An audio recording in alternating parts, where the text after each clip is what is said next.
Hey, good day to you. This is Todd. I'm just a regular dude walking in the Word. I'm out here today at, I was biking and I came through Sky Ranch. You can see in Sky Ranch here, this is just down the road from where I live. They're building here, so there's not too many homes here right now. You can look around here. See, we're at building lot here and over here. It's they're building around here. So I thought this would go well today with what we're reading. We're going to be reading from Judges. You're jumping through into Judges right now. I'm going to be reading chapter 1, verses 16 through 20. And this first section of Judges, there's no judges that have come into the picture yet, but it's the people coming in to occupy the land that was given to them by the Lord. And some of, we talked about Caleb last time, how he took possession of his section of land, but you're going to find the people of Israel, they have a hard time taking possession of the land, and some of them don't. They live with the enemy there with them. So anyway, let me read here. I've got I don't have my Bible with me, I have my phone.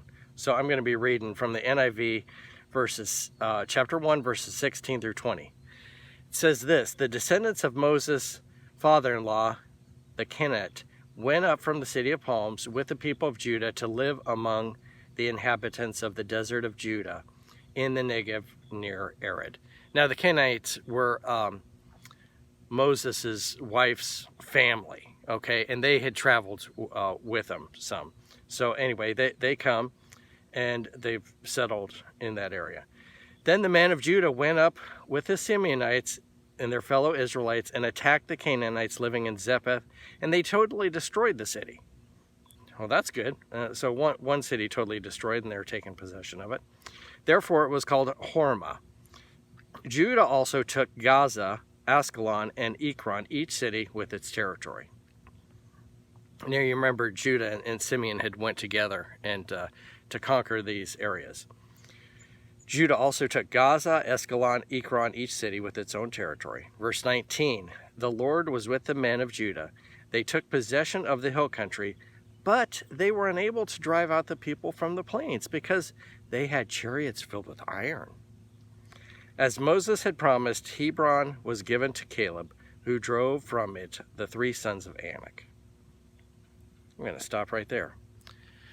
The sons of Anak, they were giants, okay? So Caleb comes in and he defeats the giants and takes possession of the land. And he's one guy with his family. He does that. However, you have whole tribes that try and take possession of their land, and they don't do it. God has promised that they could have the land and he would be with them to get that land. But they give up and they go, oh no, they have chariots filled with iron. And the chariots back in those days was a weapon similar to what we have tanks today. You would wipe out whole herds of people with those chariots the way they were designed. But you know what? The Israelites really didn't have chariots when they lived in that one region, because the chariots were useless if it got muddy or if it was real, mountainous or whatever. The chariots weren't good. They were good on the plains, but not good in the mountainous country or muddy areas, okay? So the Israelites never really had a lot of them throughout their history in that territory. But what I want you to see is this. Caleb trusted in God, okay? And as he trusted in God, he was just one person with his family, and he took possession of his territory because he knew God was with him. And he defeated Anak's descendants, which were giants, okay? So big guys he defeated. It wasn't, little midgets. He defeated the big guys. Then you got other tribes, the whole tribes, and they can't defeat their enemy. We're here there's different home sites, and you look around here and look at this home site here, okay? You got this, and when you build your home, you clear away everything. You notice there's no rocks, there's no trees, it's all cleared, it's all ready to go, okay? That's what you're supposed to do. Get rid of everything. Because if you say, oh, I want to build my house here, but you have a bunch of rocks here, you're trying to build around the rocks, and and trees and stuff in the way, your house would be a mess, okay? And that's what some of the people of Israel did. They were like, God told us to get rid of the enemy, but let's let them live here. And it was a mess for them, okay? They ended up going into captivity because the enemy was always there bothering them, all right? But then some people like Caleb, they cleared away. They got rid of all the enemy like we have here on this home site.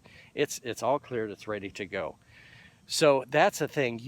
In your life, you have to get rid of your the sin totally, you know, and those sinful desires totally. You can't hold on to something and go, oh, I'm going to hold on to this pornography or, you know, having another girlfriend or whatever. You got to get rid of all that stuff, okay? You can't be holding on to that stuff.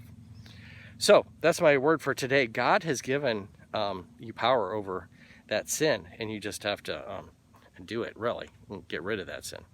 All right, thanks for watching. I'm just a regular dude. I'm here at Sky Ranch today. I'll see you tomorrow as we continue our journey through the book of Judges. We'll see you then. Blessings.